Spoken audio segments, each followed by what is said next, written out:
Okay. Okay. Let's do it. All right. How you guys doing? Great. Never better. You know, Come on. This was so much faster than last time. this is true. We're getting the time down. From 2 Each time. hours Yeah. to 1 hour. It's important to note that we have yet to do an episode where I don't have to run back home and get That's a piece true. of gear. That's a good I'm a point. little embarrassed Yeah, by that's that. a good point. That's the next step. That's The next baby that's steps. the next step Yeah, that we have for in sure. front of us. I'm motivated by shame. I'm totally motivated by shame. Well, then you should be pretty motivated. Brutal. Brutal. This is what happens when you have a podcast with two surgeons. This is rough. Shame. Shame, shame is in our blood. That's why I'm motivated by shame. Yeah, exactly. You guys. You're in the best. You're in a perfect room for this. In the world of documentary, it'd be like, you're okay. Yeah. No. You're doing great. We love your work. Right. You know? No. Okay. Thank you for coming. Thank you for that. You're fired.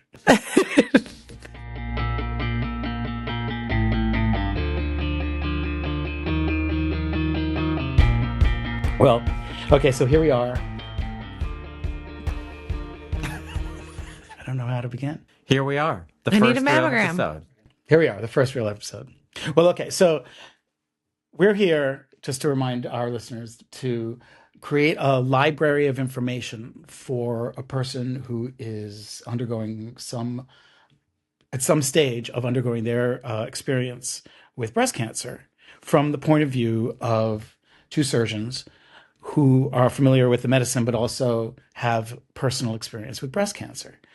And this is our first substantive episode talking about, which we're entitling, I Need a Mammogram. So I guess that's a great place to start. So the real question I want to start with, I guess, would be, Katie, who needs a mammogram? Well, all women need a mammogram eventually. Okay. The timing of that is generally at the age of 40, and there are several recommendations about this. Different societies have different recommendations, but generally starting annually at age 40 until age 74. And then after 74, it is up to sort of discussion with your doctor whether you continue annually or biannually. That is the general recommendations. Other people that may need a mammogram are if you're younger than at that age and you feel something in your breast, you have a palpable mass. So they would send you for a mammogram at that point. So maybe we should start there, Katie. I mean, I think that's important. I think one of the things that's important about this is over time, these recommendations have become more complicated. I think 10 years ago, it was pretty simple. And then this whole era happened where there began to be some divergence and some sort of back and forths about what the recommendations were, which I don't think has served people that well. Like, I think it was probably well intended, but it has created, I think, some confusion for sure. Can I ask why? I mean, because different societies have different recommendations, and there's based on their interpretation of the data and or their interpretation of cost utility. So there's been differences, I think, and that has driven quite a bit of the divergence. You mean in different countries? You're saying different societies? Different countries for sure, but different societies within the United States healthcare Cultural? too.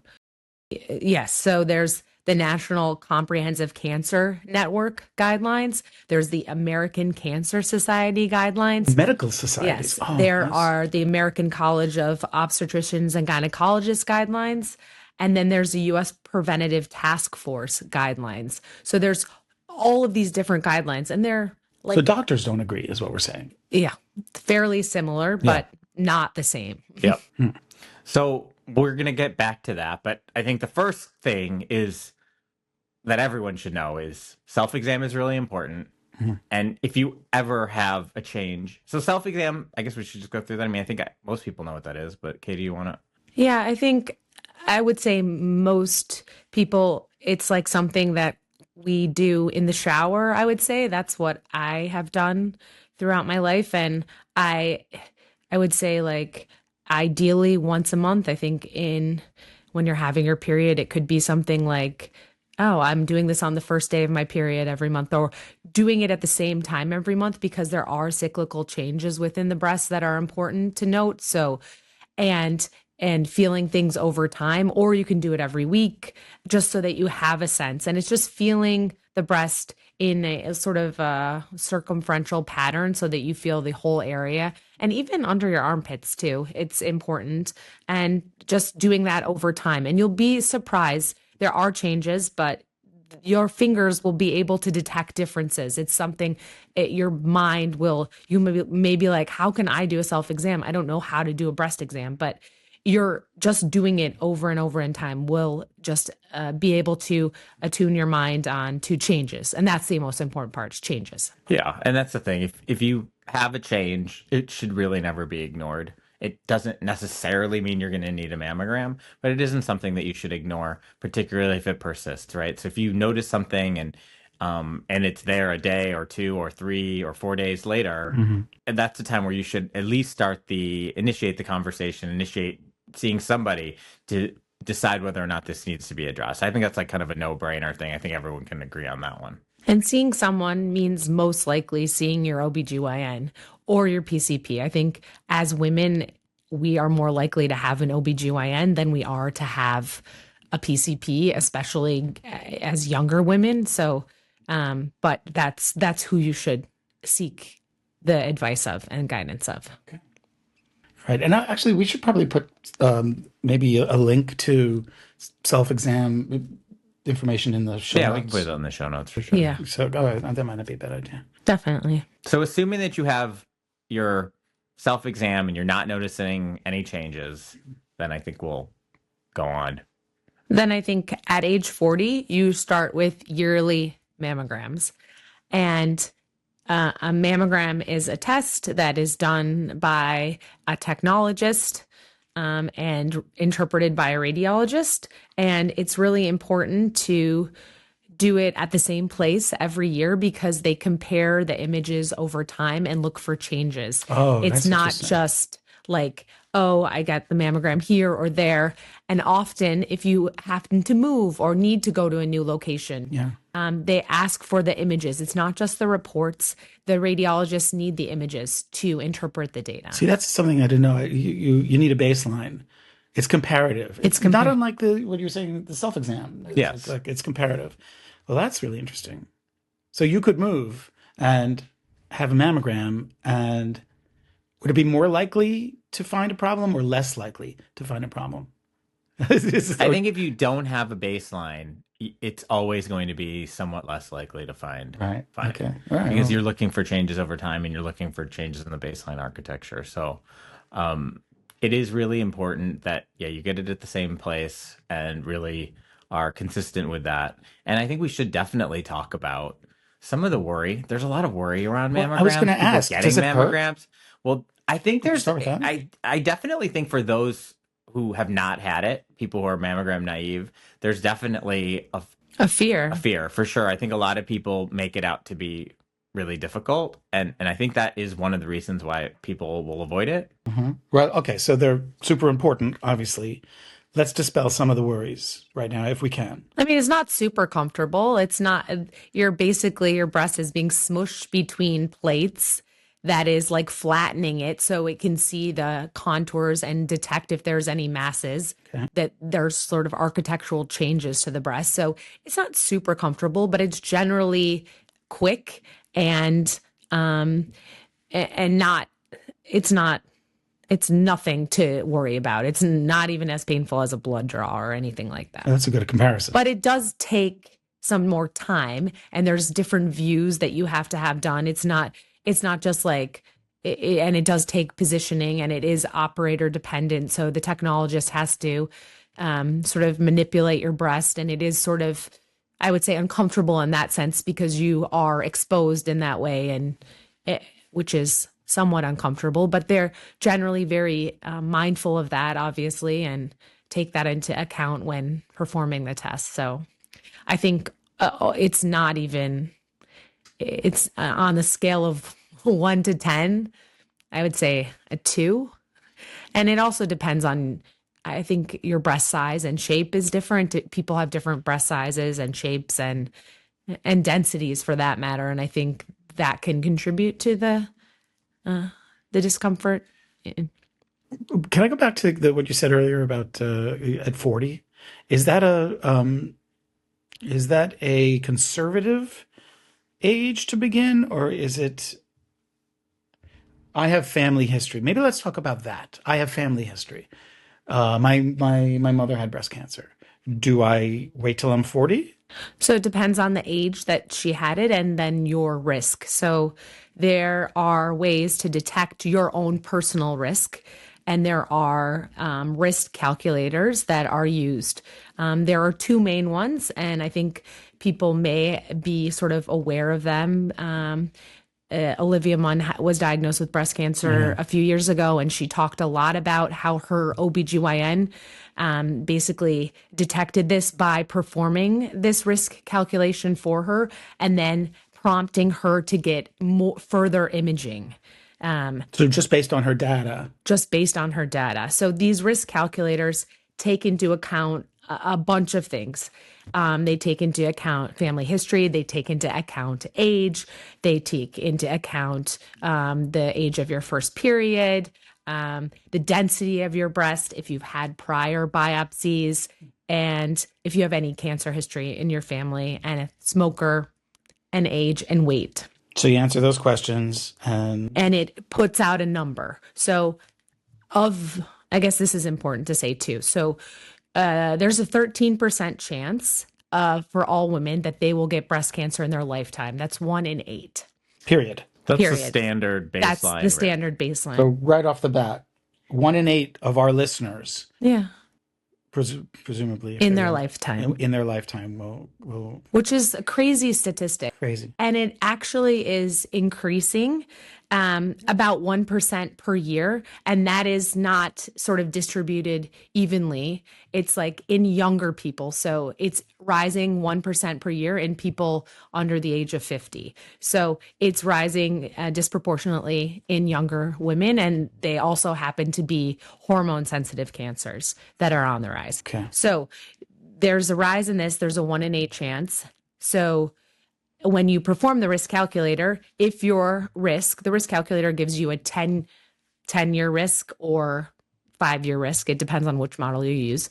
But if your risk is more than 20% in that period, you're considered high risk. And high risk means that you either need to start risk assessment earlier, which means screening earlier, or that you need MRIs in addition to mammogram and ultrasound. Really? So you could answer these questions and come up with a number which will say best for you to get an MRI now. So did you mention the two most common risk calculators? Because we will link to those in the show notes. Yeah, the first one is the Tyrer-Kruzik risk calculator. It was developed in the UK, and it is good for younger women. I would say probably the youngest that you could use it would be 25. Okay. And then there is the Gale model, which is the breast cancer risk assessment tool, and that was developed in the United States and is only valid for women over the age of 35. So valid. So you wouldn't do it if you were under the age of 35. Okay.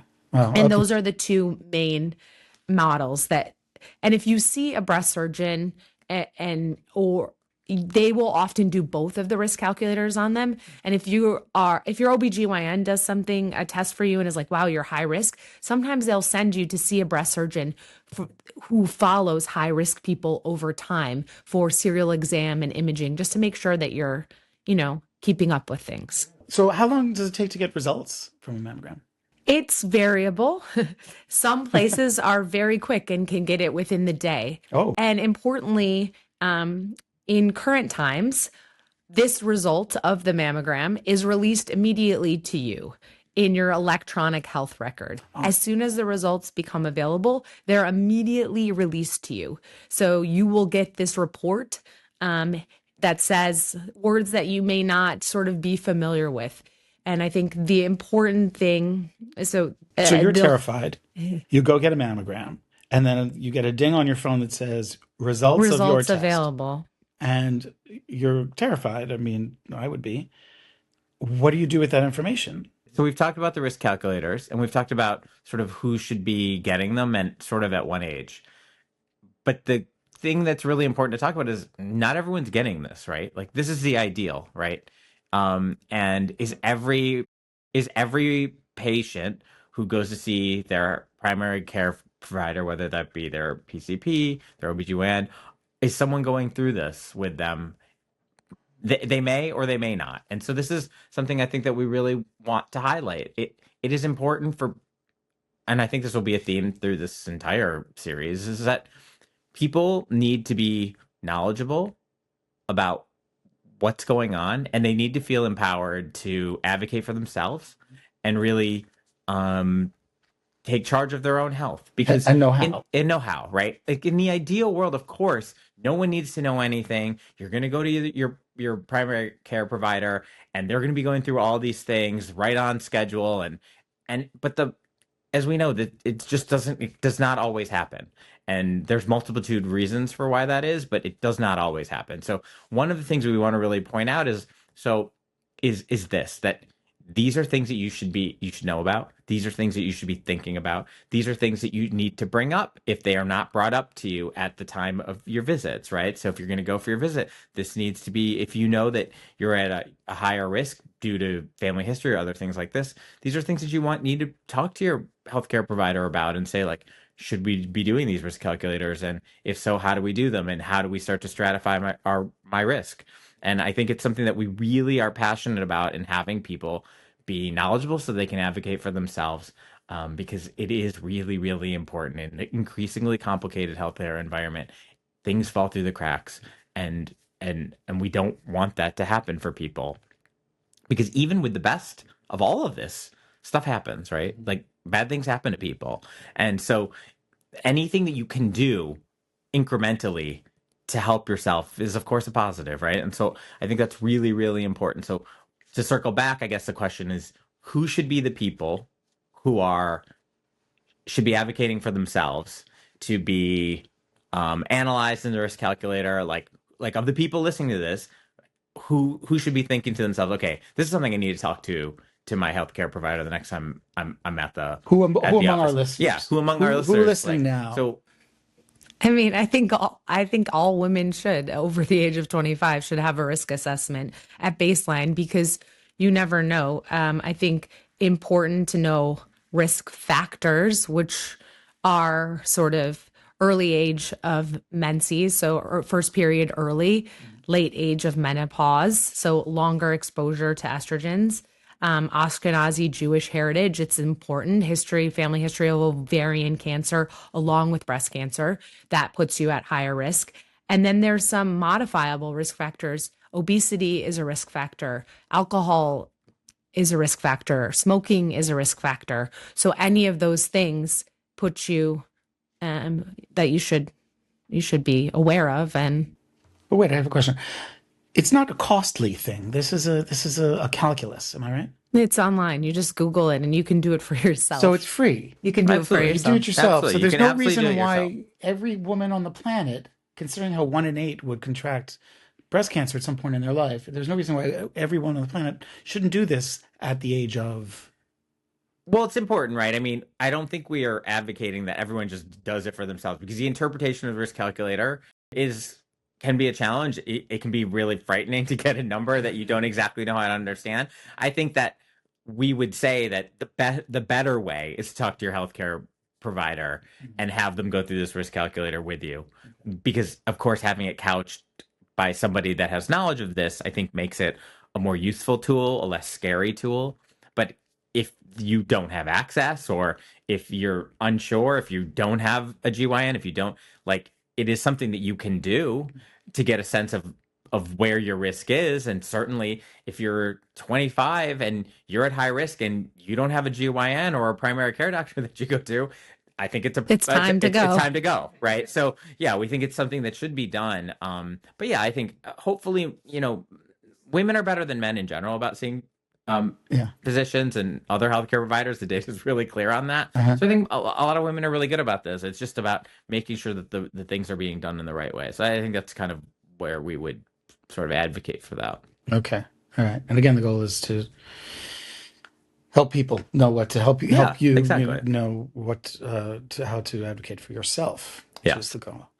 Okay. Where does that put us? So now I guess we can get back to once you get a mammogram, then So what? you get a mammogram and your results pop up, and they pop up on your My Chart on your phone. Yep. And what do you do with that information? You can look at it if you want, or you can wait for your doctor to call you to discuss the results. I think it's up to you, but we can give you a little bit of knowledge about how to sort of baseline interpret some of the data that may be helpful. Let's put some of that. Yeah. The main thing that a mammogram will do, there'll be a lot of words, but it gives you a final sort of what's called a BI-RAD scale, which is the Breast Imaging Reporting and Data Systems scale. And it is a scale from 0 to 6. And 0, it means it's an incomplete study. So if you get a BI-RAD 0 mammogram, that means they're going to be calling you back for additional studies. Maybe it was not done completely. It doesn't necessarily mean it's something, but they need further testing. That's what 0 is. Okay. 1 is BI-RADS 1, negative, completely negative, 0% risk of cancer. You'll just go next mammogram in a year. We want a 1. Correct. We don't necessarily want a 0. Correct. I think that's interesting. BI-RADS 2 is also benign. It just is not the same as BI-RADS 1. BI-RADS 3 is probably benign, which means not a problem. But they recommend short-term follow-up. BI-RADS 4 is suspicious. And basically you should probably be getting a biopsy for it. It should be considered for biopsy. BI-RADS 5 is highly suspicious of malignancy, will require a biopsy. And BI-RADS 6 is in patients that have known proven malignancy, which is cancer. Okay. So that's the scale that they're going to give you. And you can interpret, it's a universal language that's communicated, which I think is very good. And that's going to pop up on your phone. And it's going to pop up on your phone. Okay. Additional things that they include on this is the density of the breast. So there is an additional scale that is breast density, and it is important because if you have dense breasts, you should be getting an ultrasound as well as a mammogram, because the density of the breast can obscure masses that are not seen. Nice. So that is important. And that information is usually not discovered until you get the mammogram first. When is it determined how dense your breast is? It's totally an imaging study. I think when you do physical exam of patients as a physician, you can identify people who have dense breasts versus not dense breast. But I think the true definition is only on mammogram. Okay, so when your physician sends you for a scan, they will assess whether or not they should adjust for dense breasts. Adjust for dense breast is like whether they should give you a mammogram and an ultrasound. Is that what you mean? That's really I think so. And I think most younger people have dense breasts. Some OBGYNs may send everyone for mammogram and ultrasound. Ultrasounds are pain-free. It's just like jelly, lube, the jelly with the bar little soap transducer. So you get a BI-RADS of 4 or higher. You're going to get a biopsy. You're going to get a biopsy. And biopsy means, I think it's important to note also, do you want to talk about the timing, Vish, of these things? So kind of think we should. I mean, all of these things don't happen in the same time. Yeah. Which I think it's important to understand that with all of these things, you want to be treated efficiently, but they are not emergencies, which I think is really hard for people to understand, right? There is really good data on time from diagnosis to time of treatment.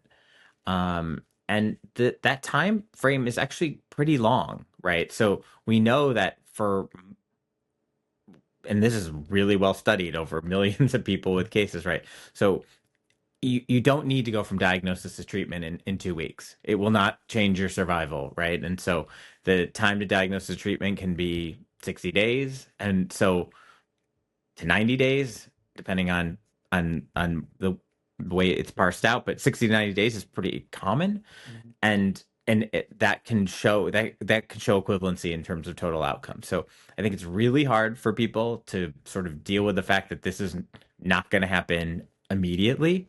That being said, again, we want people to advocate for themselves, and sometimes you do need to push a little bit if the times seem to get quite long, in terms of this. So I think it's really important to know, like, this is going to happen in steps. You're going to get your mammogram, you're going to get the report. Rarely will, if you're a BI-RAD 0, rarely will you get the additional images that day. You're probably going to have gone home. You're probably going to get the report. You're going to have to come back. It may be another week before you get your images. And although that's, I think, challenging for people to deal with internally for some people, you have to know that it is actually safe. And I don't think we need to have every person who listens to this podcast like immediately calling and needing to have this done the next day. Right? We don't want to advocate for that because it's not based in science, right? It's not based in data. We are ultimately always going to be data driven here. So it's important to know that this can happen over a timescape. But to know that, we want people to have a sense of what that timescape is. So, if you're getting your next imaging a week later, it's totally fine. Even if it's a couple of weeks later, oftentimes it's totally fine. But that's something I think that's sometimes mentally much more difficult for people to deal with. Yeah, I don't. than the actual pathological or physical manifestations of the time, right? Yeah. Yeah. But emotionally, it's very hard. Yeah. I mean, it was when I had my diagnosis. I had a BI-RAD 0 mammogram. I got the results on a Friday afternoon. Of course. My doctor was on vacation and I had to talk to the partner and I needed to get the order placed, and they have to place the order before you can schedule the next thing. And I couldn't talk to anyone. So that it just created a very stressful situation for something that I knew in my heart, like, it doesn't need to be scheduled right now, but the uncertainty of it was so overwhelming that it was hard to deal with. Yeah. I think that's what we're trying to do here. We're trying to mitigate uncertainty, if nothing else. Yeah. Back to what we were talking about. You get you look at your mammogram BI-RAD score, you get something that is a 4 or greater. You know that you need a biopsy, or you know that a biopsy is likely for you. Let's put it that way. Yep. Let's talk a little bit about that process. How long does it take to schedule a biopsy? Again, variable, but I would say it should be done within a week from the result to the scheduling the biopsy. So the biopsies are different, and they're decided on based on, can you feel it? Can you see it with ultrasound, or can you see it with mammogram? So there's either the mammogram guided biopsies, there's ultrasound guided biopsies, and there's just fine needle aspirations if you can feel the area and biopsy it. So there's different types of biopsies. There's also some biopsies that need to be done under MRI guidance for things that are only seen under MRI. Wow. So if you have a mammogram that shows something, it will likely be done under mammogram guided biopsy unless it was seen on the ultrasound as well. So your biopsy is scheduled. You go back in. You do another mammogram during which, because they have to localize what they're going to biopsy. And a needle is used. A needle, they'll give you some numbing medication on the skin and then use a needle to take a sample of the tissue. They put a dressing on it. There is sometimes some bruising associated with the biopsy and some pain associated with the biopsy, but it's not super painful. Generally more scary than painful. And then it goes to the lab. The tissue that was sampled goes to the lab where the pathologist will analyze to see what it is. So that's another test and more time. And more time. Roughly how long? I have it 7 to 10 business days. Because Ari keeps asking, like, how much time, and I think it's the obvious question, right? Ari's like, how much time is this going to take? The problem is, it's when you ask us, that is the hardest thing for us to answer. It is It's so too hard for us to variable. answer, right? It is so variable. It is so variable based on your location and where you're getting it done and who's doing the analysis and like the healthcare system that you're in. And I think it is an almost impossible thing for us to answer. The answer, I think we can say with certainty, not instantly. Not That's and the one not thing we can say. not Not tomorrow. instantly, and probably not tomorrow. So, like, short of that, I think it is really hard. And I think that's one of the reasons why these things are super scary for people, right? Like, you're in your mind, you're thinking, shouldn't this have come back already? Like, and you could be thinking, like, well, if it was good, it would be back tomorrow. Right. And if it takes more days, it must be It must be bad, right? And I think these things are definitely not true, and yet super hard for people to deal with.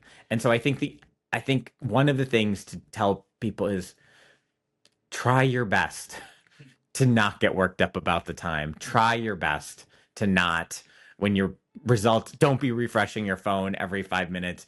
Just try your best to not do these things. It is challenging, I think, for anything like this. It's really challenging to not be like that for the people who feel that way. But you don't do yourself any favors, and it makes your life really hard. For our listeners, Yeah. who are going to get a biopsy or have just gotten a biopsy, for our listeners, they're not going to expect it that day. They're not going to expect it within a day or two. Correct. I think 2 that's weeks? It's a business within 2 weeks. Within Definitely 2 weeks. within 2 weeks. Yeah. Okay, so That's like, but that's good to know. yeah. So that's good. Give someone an outside number so yeah. that Yeah, I think that's sooner reasonable. than that. And then that information will also pop up in your My Chart for you to interpret. It will also pop up in your My Chart right. Okay. for you to interpret. Okay, so we have had a mammogram. We are following the process where we've had a biopsy and we get the results of the biopsy. How do we interpret the information we get on our My Chart? Should we interpret the information we get on I our would My say in this instance, I would wait for interpretation with the doctor. You can read it, but There's not just a number. Oh, it's I not have a just 32. a number. It's not just a number. There's multiple things that it can be. And also something that is sort of more nuanced is it needs to be concordant with the imaging. So it's something they talk about a lot, breast surgeons and radiologists, is concordant. It needs to be concordant with the imaging and the biopsy. So if the biopsy looks like a cancer and the imaging looks like a cancer and the biopsy comes back as like nothing, that's not concordant. So they're going to maybe have to do another biopsy or do more imaging. So that is something that also it's more nuanced than that. Okay. And that's what we want. We want concordance. Correct. Well, you just want concordance. So that I mean, why take a chance? increases certainty in the diagnosis. What is the next step then? Now what happens? You meet with your doctor. And they're going to go over the results with you. Often, I don't think when the results come, they're probably going to call you on the phone. I don't think it necessarily will necessitate an appointment, but they're going to call you on the phone and discuss the results and then refer you to someone else, likely. So if, they're going to refer you to a breast surgeon, most likely, which will be our next episode. Well, I mean, they're going to refer you if there's a positive finding. They're not going to refer you for a benign finding, right? So Correct. Did we talk about that? No. Right. So I think we should. So what are our options? I think is maybe the best. What are the options, broadly speaking, of what the biopsy can show, right? So option one. What are outcomes? Yeah. Like option one, benign, right? It's a benign Cyst or fibroadenoma. A concordant benign. Concordant benign finding, but you wouldn't know the concordance. You would just know benign. It's either a cyst, a fibroadenoma, something like that. Okay, and we're pleased. Or it could be something that puts you at high risk. So atypia, is something that sometimes comes back in these biopsies and puts you at high risk, and that doesn't necessarily atypical ductal hyperplasia, which is called ADH. It doesn't necessarily have to be. It just necessitates further treatment and seeing a breast surgeon to discuss what this means. But that is not a cancer. But that is not a cancer, but it is a risk for cancer. It is a risk for cancer. Okay, so there is the potential It's either of a benign you're clear, thing, it's benign or relatively clear. or a risk for cancer, For cancer. or it is cancer. Okay. Two types. It could be in situ, which means stage 0 cancer, or it could be invasive cancer, which is stage 1 to stage 4, which you don't know yet. Okay. And there's So anything that We comes should back, unpack this. well, this will be part of the next episode, but anything that's in situ or invasive will undoubtedly get you a referral to a breast surgeon. I think that's pretty clear. And then some of these potential increasing risk factor findings can also get you, they will likely have you sent to a breast surgeon for referral. So that's, I think, really important. That doesn't mean they're all equivalent, right? So we're going to talk about, you have to see a breast surgeon, and I think we'll go through the different subtypes and how the implications for each. That'll be the next episode. This episode's already gotten pretty dense, but so we'll get to that. But to broadly understand these sorts of things, in situ cancers are also sort of thought of as pre-cancers, stage 0 cancers. We'll get into the nuance of that in the next episode. But that's broadly what you're looking at in terms of the potential outcomes from a biopsy. I think one thing we should probably touch on a little bit is MRI. I think that's just another. That's good. So MRI, its utility, who gets it, who doesn't get it.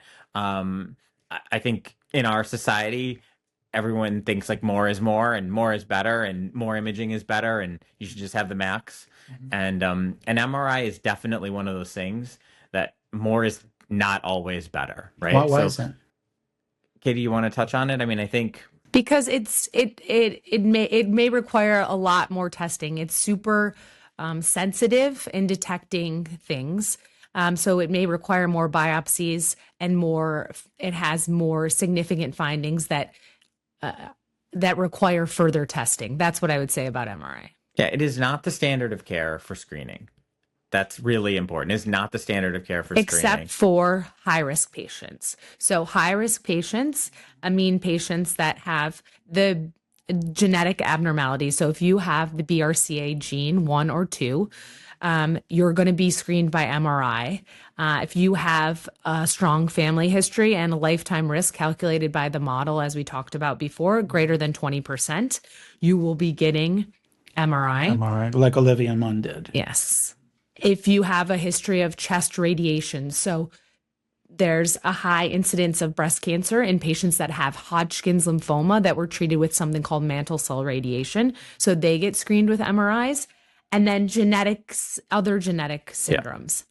But it's important to know just because someone who is high risk got screened by MRI doesn't mean that for people who are at normal risk will necessarily benefit from having an MRI. So it's so sensitive in finding so many things that the rate of having unnecessary biopsies for benign disease is quite high. And so this may change over time. But so the possible risk, if I understand you correctly, the possible risk of having I'm going to call it unnecessary MRI or a routine, non-indicated MRI would be like trying to find the Big Dipper in a sky in like the west, in the desert of the west, where you see every single star, and it's just impossible to discern. Does that make sense? Is that an analogy that works here? Am I working too hard? I don't know that I see it, but you don't see it.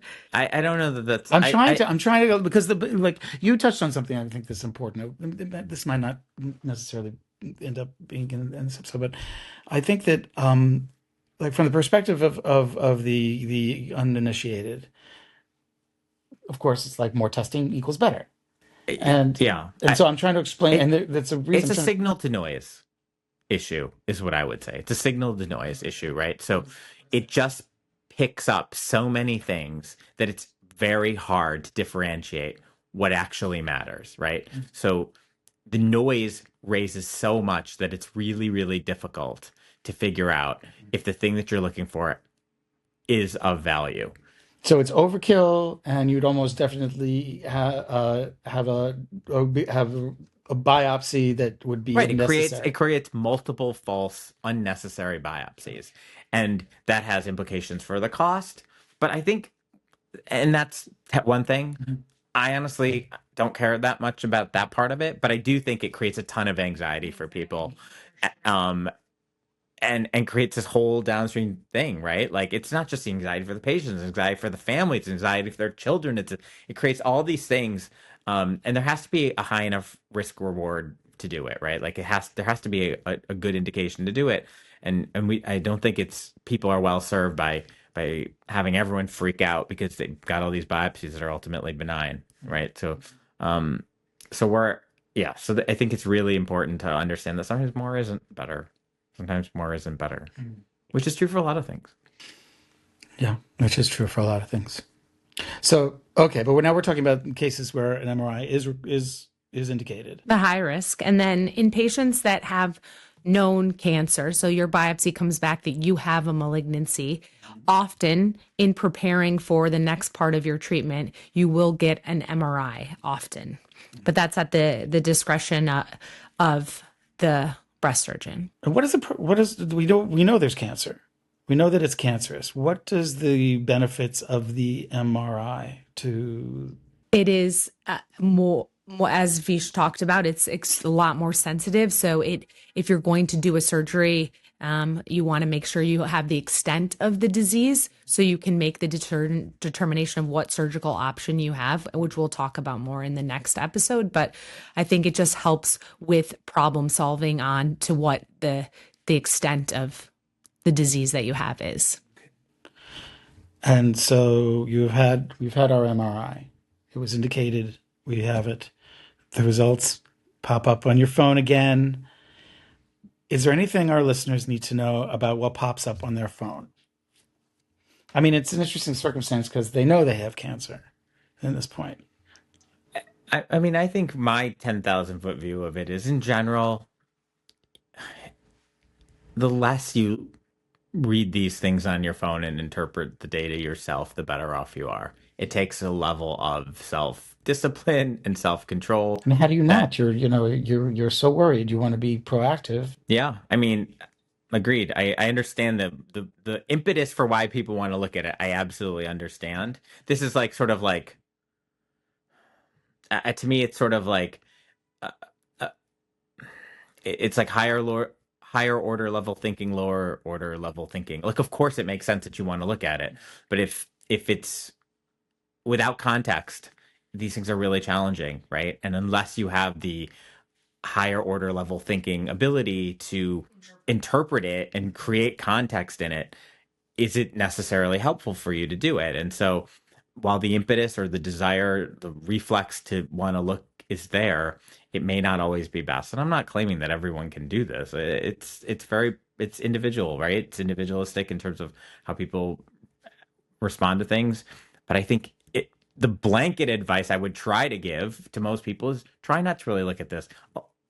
Having the information delivered to you with context is far better than having it delivered without context. I think that's a pretty unassailable statement. Sure. And if you can do that, I think in general you will be better off and better served. Okay. All right. And that brings us to our next episode. I need to see a breast surgeon. See a breast surgeon. I want to remind our listeners that we'll have a lot of information in the show notes and links in wherever the links go. I'm Ari Haberberg, documentarian. I'm here with Vishal Thanik and Katie Weichman, surgeons and my dear friends. And I look forward to our next conversation. Absolutely. Thanks guys. so much for tuning in. Thanks. See ya. This podcast is for general information purposes only and does not constitute the practice of medicine, nursing, or other professional healthcare services, including the giving of medical advice. No doctor-patient relationship is formed. The use of this information and the materials linked to this podcast is at the user's own risk. The content on this podcast is not intended to be a substitute for professional medical advice, diagnosis, or treatment. Listeners should not disregard or delay in obtaining medical advice for any medical condition and should seek the assistance of their healthcare professionals.